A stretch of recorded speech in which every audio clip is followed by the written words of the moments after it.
Hojicha caffeine is one of the most common things people want to know when it comes to Hojicha tea. In this video, we're going to explore whether or not Hojicha tea has caffeine, how much caffeine it has, and how does it compare to other types of Japanese green teas. Before we get started, it would really mean a lot to us if you could subscribe to our YouTube channel and stay tuned for future tea videos. We have hundreds of videos on all sorts of topics related to Japanese green tea, but for this episode, we're going to focus on Hojicha specifically. Without further ado, let's get started. First off, does Hojicha tea have caffeine? The answer is yes. Just like every other type of true tea, there is caffeine in Hojicha. What gives Hojicha green tea caffeine is the tea plant itself, not any stage in the production process, although the caffeine can be raised or lowered depending on how the farmer decides to produce the tea. The tea plant produces caffeine as a defense mechanism to protect itself against insects.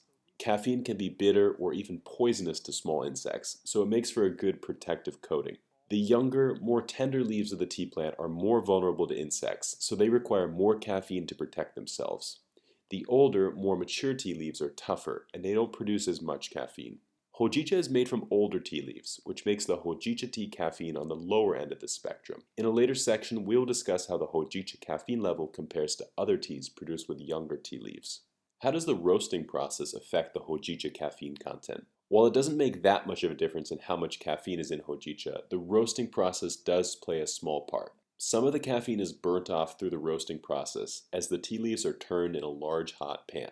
Now let's finally talk about the Hojicha caffeine level. What we're looking for here is a milligram measurement. A milligram is 1/1000th of a gram, and it's usually the way caffeine is measured. You should generally try to stay under 300 to 400 milligrams of caffeine per day. A cup of Hojicha can have as little as 10 milligrams of caffeine, which makes it suitable for people who are more sensitive to caffeine.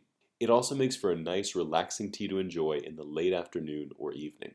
Compared to coffee, the Hojicha tea caffeine content is very insignificant. A typical cup of coffee can have somewhere in between 80 to 100 milligrams of caffeine per cup. This is 8 to 10 times the total caffeine that's in a cup of Hojicha tea. Because Hojicha has some warmer and darker flavors, it might actually be a good replacement for coffee if you're trying to cut back on your caffeine intake. Another way of looking at it is that you can drink 10 times the amount of Hojicha for the same level of caffeine. When you compare Hojicha caffeine versus green tea like matcha, sencha, and gyokuro, you will find that it's actually quite a low caffeine tea. The reason the Hojicha tea caffeine level is so low is mostly due to the fact that the older tea leaves are used. Premium teas in Japan tend to be made from the youngest leaves of the tea plant, as these are packed with nutrients and filled with flavor. As Hojicha tea gets its flavor mostly from the roasting process, it can be made from older tea leaves, like those used for bancha. What about cold brewed Hojicha? Does that have caffeine? If you watch a lot of our videos or read a lot of our articles, you may be asking, does cold brewed Hojicha have caffeine as well? The answer is yes. Although Hojicha is a low caffeine tea, and cold water does extract less caffeine than hot water, cold brewed Hojicha will still not be caffeine free. It will, however, have less caffeine than hot brewed Hojicha. So if you're looking to have a relaxing summer afternoon, this might be the perfect choice. What about the caffeine in a Hojicha latte? When you make a Hojicha latte, you tend to mix Hojicha powder in with oat milk and sugar.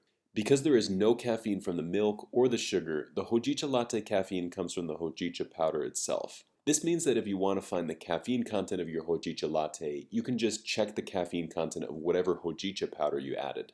As you can see, the caffeine Hojicha provides is relatively small compared to both coffee as well as other types of Japanese green tea, but there is caffeine in Hojicha nonetheless. If you're sensitive to caffeine and you prefer more of these warming and soothing flavors, we would recommend that you try out one of our Hojicha teas. After traveling around Japan for the past few years, we've met with dozens of farmers and sampled many different types of roasted tea. We ultimately decided on just a small handful of our favorites. We have a great lightly roasted Hojicha from Mr. Noike in Kyoto that is extremely popular. Because the tea is grown in the middle of a forest, it is partially shaded throughout the day, and therefore it develops a natural sweetness to it. Try this tea out for yourself and let us know what you think. When you order tea from us, you're not only helping to support this channel, but you're also helping us to support the dozens of talented farmers we work with all around Japan.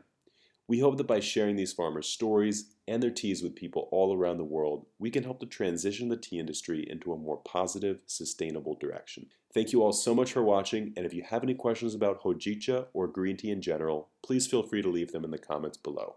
Until then, we'll see you next time.